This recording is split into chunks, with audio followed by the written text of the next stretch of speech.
salmos mais ricos da Bíblia, os salmos que a gente precisa levar em consideração. É um salmo que fala de coisas que a gente precisa estar sempre atento. Na verdade, aqui é uma oração de um inocente que deseja a justiça de Deus. Inocente que deseja a justiça de Deus. Ok? Muito bem, vamos tentar entender um pouco o contexto do livro de Salmos, que é um contexto importante para nós.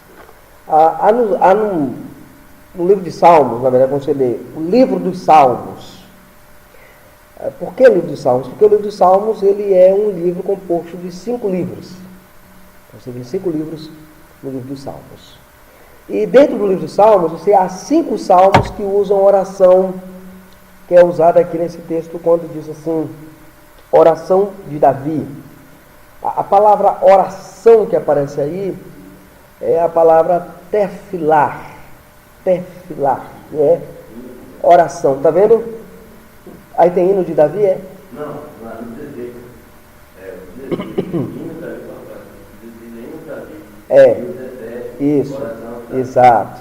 Então o termo aí é oração, a palavra aí é tefilar. Tefilar é um título que aparece em 5 salmos. No Salmo 17, aí você adianta aí, o Salmo 86, veja aí o Salmo 86 lá, ó. Você adiantando aí a sua Bíblia no Salmo 86, ele começa exatamente aí no verso 1, dizendo assim, o verso 1 diz, oração de Davi. Salmo 90, vai dizer que a oração é de Moisés, né? Está lá. Salmo 90, oração de Moisés. Salmo 102, adianta lá, veja lá, só para a gente ver o uso do termo. Oração do aflito, novamente tefilar. E Salmo 142, o Salmo 142 começa dizendo, salmo didático, oração que fez quando estava na caverna. Tem 2 informações. Aí o salmo é um salmo de instrução, por isso que usa a palavra salmo didático. E segundo, é uma oração que Davi ora ao Senhor. Voltemos lá para o nosso salmo, o Salmo 17. Então esses salmos, o Salmo 17, o Salmo 86, o Salmo 90, o Salmo 102, o Salmo 142 são salmos que são orações. Porque há quem pensa que, por exemplo, todo salmo é oração. E nem sempre é assim. Salmo, às vezes, é uma oração, é um cântico, é um louvor, é um hino, é salmo propriamente dito. Este salmo é um texto que esboça a teologia da aliança, conforme nós vemos nos primeiros versos desse Salmo 17.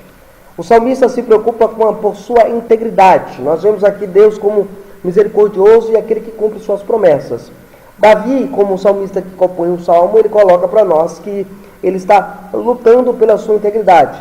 Ele pede para que Deus lhe examine e lhe mostre a sua inocência. Deus examina a minha vida, vê se eu sou pecador, como me acusam, analisa a minha vida, veja se eu não estou na inocência. Quanto ao gênero do salmo, ele é classificado como um salmo de súplica individual, porque o salmo tem vários gêneros. Súplica individual, súplica da comunidade. Aqui você vê nitidamente que Davi está orando por si, diante de Deus, então é uma súplica individual. Há alguns que consideram este salmo, o Salmo 117, associado ao Salmo 116 como sendo uma única unidade. Então eu tenho o Salmo 16, eu tenho o Salmo 16 e o Salmo 17 como sendo um único salmo, entenderam? E aí ele começa, hino de Davi, oração de Davi, é como se fosse um salmo só. Eu prefiro entender que são unidades independentes, são textos independentes nesse sentido. A nossa exposição nesta noite, eu quero tratar sobre um clamor de um inocente que deseja justiça. Alguém que é punido de maneira injusta, ele clama por inocência. E como é que ele faz isso? De que maneira ele faz? Primeiro ele apresenta o seu clamor inocente por justiça nos versos de 1 a 5. Olha o que ele diz. Ouve, Senhor, a causa justa, atende o meu clamor, dá ouvidos à minha oração, que procede de lábios não fraudulentos, baixa a tua presença o julgamento a meu respeito, e os teus olhos veem com equidade, sonda-me o coração, de noite me visitas, prova-me no fogo iniquidade nenhuma encontras em mim. A minha boca não transgride.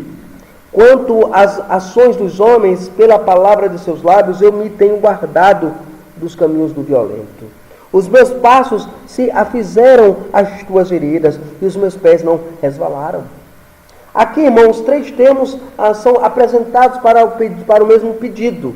Ele começa no verso 1 dizendo: ouve, atende e dá ouvidos. São 3 termos que apontam para o mesmo pedido que ele clama, que ele pede. A descrição dessa súplica acompanha uma tríplice designação. Ele diz: olha, ouve, atende e dá ouvidos à minha justa queixa, ao meu clamor e à minha oração.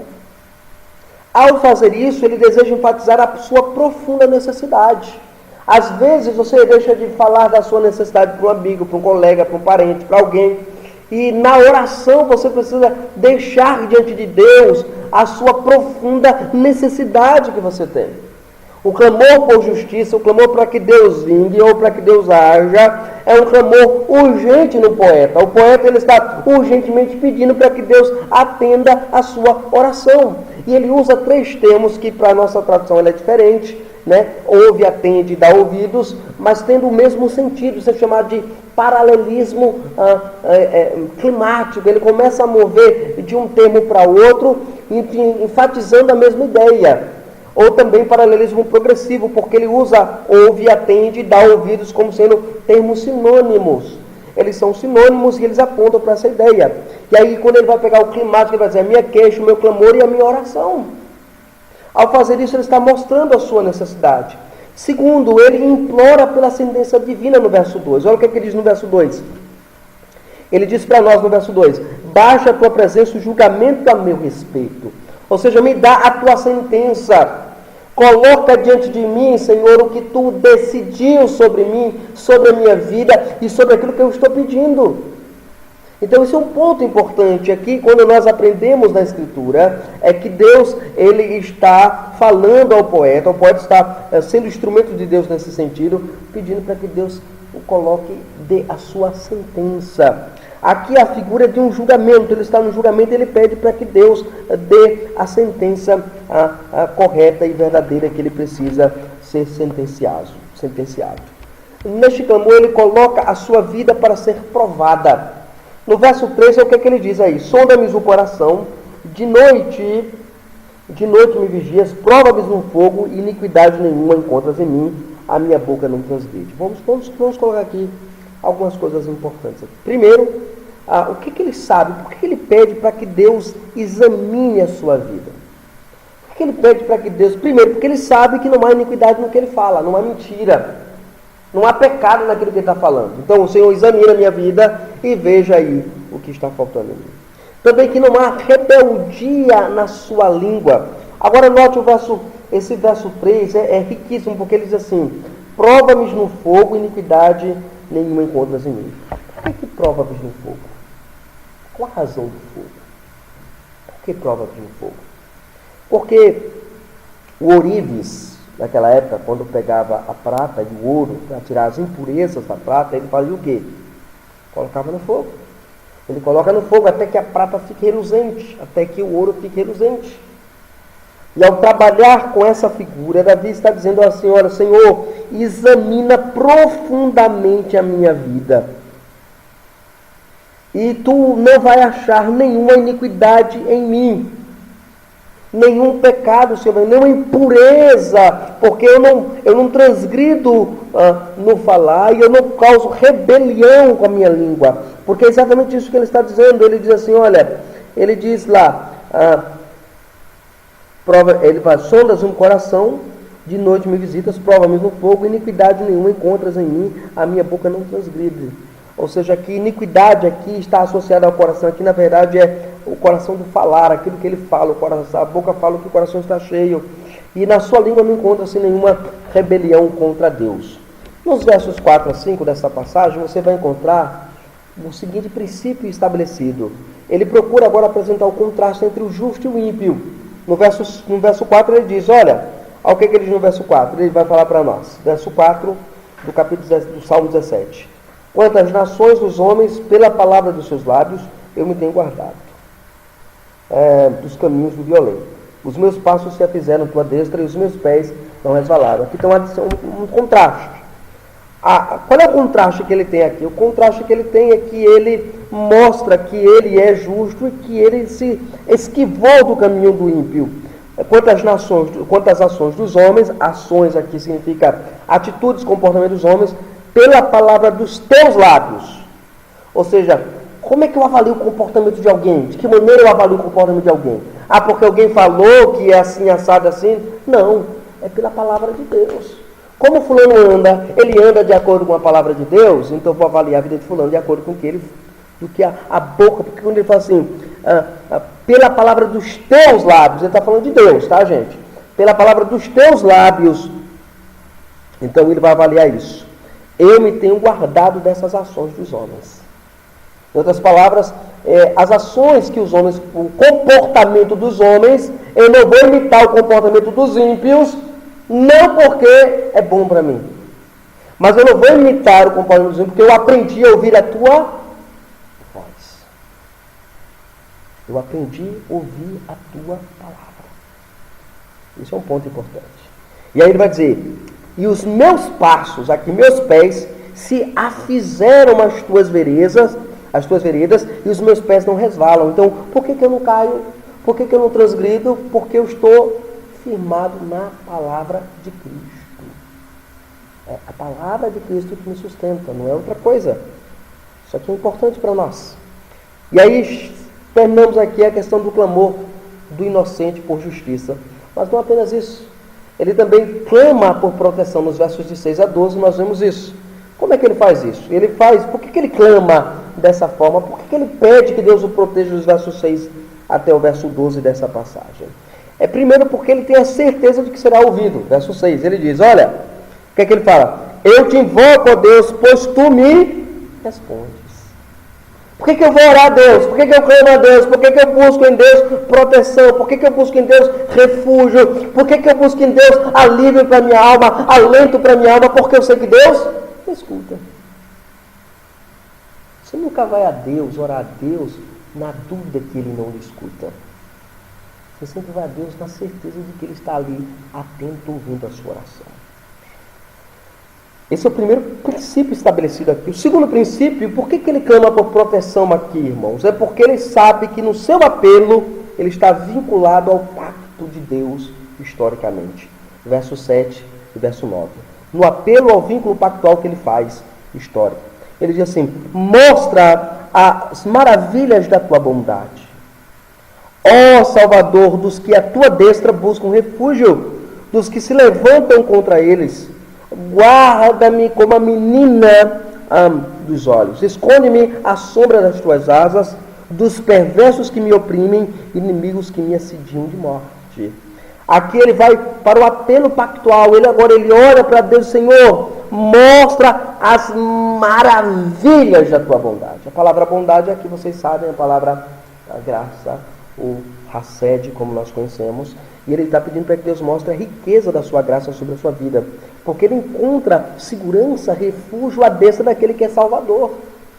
Não é na sua força bélica, não é no seu esforço, não é na sua auto-insurreição contra aqueles que se levantam contra ele. Não, mas ele encontra refúgio no Deus que é Salvador. E aí ele volta-se para Deus no verso 8. Ele diz, guarda-me como a menina dos olhos. Olha só, guardar aqui indica guardar com a máxima proteção. Esse guardar aqui, ele é uma máxima proteção. Ou seja, quando ele fala menina dos olhos, por que ele está falando menina dos olhos? O que é a menina dos olhos? Essa bolinha preta que você tem dentro dos olhos. Essa bolinha lá, no globo ocular você tem aquela bolinha, essa é a menina dos olhos. Você tenta tocar na menina dos olhos, você automaticamente fecha. Então aqui indica máxima proteção. Segundo, Deus é visto como um seu refúgio. Olha só, o verso 8 diz, guarda-me como a menina dos olhos, esconde-me à sombra das tuas asas. Aqui é uma tônica que lá na frente, no Salmo 91, vai ser repetida. Deus é visto como aquela galinha grande que acolhe os seus pintinhos debaixo das suas asas. Deus está cuidando dos seus. Esse é o ponto fundamental que a gente tem aqui no texto. Deus é o nosso refúgio. E aí por que ele faz isso? No verso 3, no versos 10 até o verso 12, porque no verso 9 ele diz: os perversos que me oprimem, inimigos que me assediam de morte. No verso 10 a 12 ele agora vai mostrar a ação dos inimigos em relação a ele. O que eles fazem? Verso 10 até o verso 12. Eles dizem assim, verso 10 e 12: insensáveis cerram o coração, falam com lábios insolentes, andam agora cercando os nossos passos, fixam em nós os seus olhos para nos deitar por terra, parecem-se com um leão ávido por sua presa, ou um leãozinho que espreita de emboscada. Aqui nós temos algumas coisas interessantes. Primeiro, ele mostra que a ação dos inimigos que ele tem, primeiro é ter coração endurecido. É isso que ele fala aí no verso 10, parte A. Insensíveis cerram o coração. Os ímpios, eles fecham o coração para nós. Os ímpios não estendem a mão, os ímpios não ajudam, os ímpios não nos amam, os ímpios não têm prazer em estender a mão e ajudar o outro. Por quê? Porque é ímpio, porque não conhece o Senhor, porque não conhece a Yahvé. Então, Davi está dizendo: olha, Senhor, eu estou clamando, eu estou pedindo proteção, porque eu sei que os ímpios têm coração duro, são cheios de ódio no coração. Segundo, eles são soberbos. Olha só o texto ainda diz: insensíveis e falam com lábios insolentes. Soberba. Essa soberba domina o ímpio. O orgulho. Ele se acha superior ao outro, ele se acha melhor que o outro, ele nunca se vê na condição do outro, ele nunca se pensa na condição alheia. E por fim, esse ímpio, ele pede essa proteção a Deus, irmãos, porque ele sabe que esse ímpio possui intenções homicidas em relação a ele. Versos 11 e 12. Olha só o texto. Andam agora cercando os nossos passos. Eles fixam-se os olhos em nós para que nos deitar por terra, ou seja, mirando o alvo. Como se estivesse mirando o alvo. Ou o leãozinho que espreita de emboscada, né? Aliás, parecem com um leão ávido por sua presa, ou com um leãozinho que espreita em emboscada. Que interessante. O leão, quando ele está ávido, ele encara todo mundo. Ele quer comer, vai para cima. Ele vai atacar mesmo. Mas o filhote de leão não. Ele fica na espreita, esperando a vítima vacilar para ele ir lá e segurar. E aí, salmista Davi, conhecendo a geografia da Palestina naquele momento, sabendo o quanto ele era pastor para cuidar de ovelhas, tanto dos leões, dos lobos que viviam atacando, ele vai e usa essa figura, mostra isso de maneira muito clara, muito nítida a nós. Aqui ele mostra que os ímpios, eles são soberbos, mas eles têm intenções homicidas, e por isso que ele pede proteção. Por que você deve orar a Deus por proteção? Porque os ímpios, primeiro, os ímpios, eles não nos amam. Segundo, os ímpios, eles possuem corações endurecidos. Terceiro, os ímpios possuem coração soberbo. E quarto, os ímpios têm intenções homicidas em relação a nós. Encerrando a nossa reflexão nesta noite, o que é que ele faz? Ele clama pela urgência de Deus. Ele não apenas apresenta a Deus a sua necessidade diante de Deus, ele não apenas pede oração por proteção a Deus, mas ele também clama pela urgência de Deus em agir em seu favor. Versos 13 até o verso 15. Ele diz assim: levanta-te, Senhor, defronta-os, arrasa-os, livra do ímpio a minha alma com a tua espada. Com a tua mão, Senhor, dos homens mundanos, cujo quião é desta vida e cujo ventre tu enches dos teus tesouros, os quais se fartam de filhos, os que lhes sobram deixam aos seus pequeninos. Eu, porém, na justiça contemplarei a tua face, e quando acordar me satisfarei com a tua semelhança. Aqui são coisas interessantes, aqui, irmãos. Aqui nós aprendemos que ele há um pedido pela ação de Deus. Nos versos 13 e 14 você terá aqui o salmista dizendo: olha, Senhor, levanta-te, acaba com eles. Aqui você tem uma oração imprecatória. Mas, pastor, o que é uma oração imprecatória? Uma oração imprecatória é uma oração de juízo, para Deus aniquilar os inimigos dele. Ele está dizendo: Senhor, levanta-te, defronta-os, arrasa, livra do ímpio a minha nefesh, a minha vida. A palavra alma aqui, a palavra vida no hebraico, que é a palavra nefesh, que indica o ser completo. Livra a minha vida por completo da espada dos ímpios, que são o quê? Com a tua mão, Senhor, dos homens mundanos, cujo tesouro, a palavra quinhão aqui, cujo tesouro é desta vida. Ou seja, os ímpios amam este mundo, os ímpios amam essas coisas, os ímpios amam tudo isso. E aí, Davi, de maneira muito sábia, de maneira muito cristã, de maneira muito dedicada a Deus, ele diz: olha, Senhor, eu sei que tu é quem enche eles de tesouro. É tu que dá riquezas aos ímpios. E por isso eles estão usurpando disso, usufruindo disso, mas fazem isso de maneira usurpatória, com certeza. E aí ele diz: os teus tesouros, tu enches o ventre deles dos teus tesouros. Os tesouros não são dos ímpios, são do Senhor. Entendeu? Você vê o ímpio prosperando? Não, o ímpio prospera porque Deus quer que ele prospere. E aí tu enches dos teus tesouros, os quais se fartam de filhos, ou seja, ele tem filhos demais. E os que lhes sobram deixam aos seus pequeninos. Eles deixam que é sobejamente, aquilo que já gastaram, regalaram demais, eles agora deixam também como herança para os filhos. E aqui você poderia dizer assim: Davi está triste, Davi está abatido, Davi está invejando a vida do cara lá. Não. Davi está mostrando a realidade, a distinção entre aquele que teme a Deus e aquele que não teme a Deus. O que não teme a Deus terá tudo aqui, o ímpio aqui que tem tudo. Ele não teme a Deus, ele não tem temor do Senhor, ele não olha para o Senhor, ele não tem dedicação a Deus, ele não tem amor ao Senhor. Ele não olha para a justiça do Senhor. Ele vê a prosperidade dele, ele vê o crescimento dele e acha que é tudo dele. E aí Davi lembra: não é nada seu, tudo é de Deus. No verso 15 agora ele declara a sua confiança a Deus. Olha o que é que ele diz no verso 15: eu, porém, na justiça contemplarei a tua face. Ele não está preocupado se vai voltar a reinar no trono. Ele não quer saber se vai voltar para o trono, reinar, governar Israel. Ele não quer saber nada disso. Ele está dizendo assim: na tua justiça eu vou contemplar a tua face. Porque quando o Senhor me julgar, não vai encontrar falha nenhuma em mim. E aí eu me satisfarei com a tua semelhança. A palavra semelhança aqui, irmãos, é um termo muito complexo. Eu não vou entrar para explicar ele, mas deixa eu colocar uma coisa importante aqui para vocês. Ele diz: eu me satisfarei com a tua semelhança. Quantos de nós têm procurado estar satisfeitos em parecer-se mais com o Senhor? Essa é a grande questão aqui. Davi, ele reconhece que o ímpio prosperou, mas ele reconhece que o ímpio não vai conseguir estar diante da face de Deus. Eu vou estar.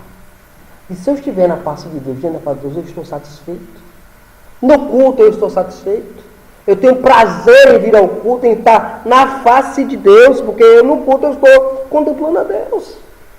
Eu tenho satisfação em estar adorando a Deus, escutando a Deus, aprendendo a sua palavra, crescendo com a sua palavra, me assemelhando a Ele, porque é isso que é o Evangelho.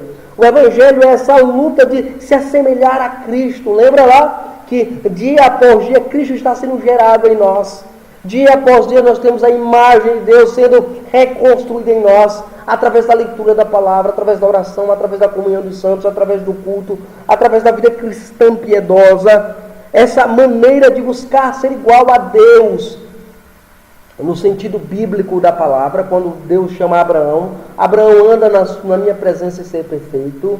Quando Jesus vai ensinar no Evangelho que para eu ser igual ao Pai eu tenho que amar, eu tenho que perdoar, eu tenho que fazer tudo aquilo que o Pai exige que eu faça, e eu não faço.